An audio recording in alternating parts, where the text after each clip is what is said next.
新竹渔港当年受到东北季风影响，也造成渔船的港路积沙真严重，影响到渔民要出海掠鱼。最近积沙是愈来愈严重，规个港路都被塌掉的啊！市政府是赶紧启动清沙工程，要来减少渔民的损失。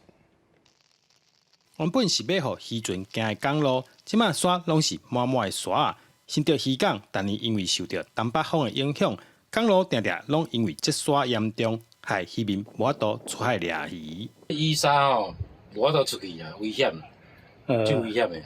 啊，对影响敢会较大诶？当然嘛，最大个啊，阮一定爱等水较甜的时阵才法度出去啊。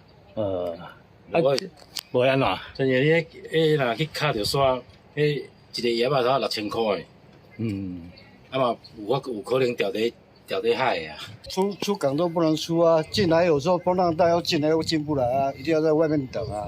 过去新竹渔港通常是2冬就会清除一届积沙，这个月底才派人来清沙。目前是参渔会先确定规模参范围，希望量早来解决问题。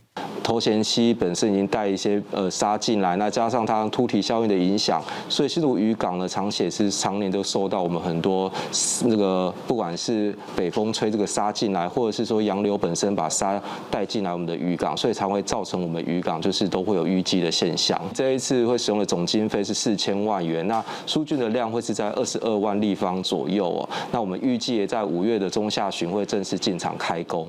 渔民讲，目前只有等海中的时阵，渔船出入渔港才袂去卡着沙，才敢出海掠鱼。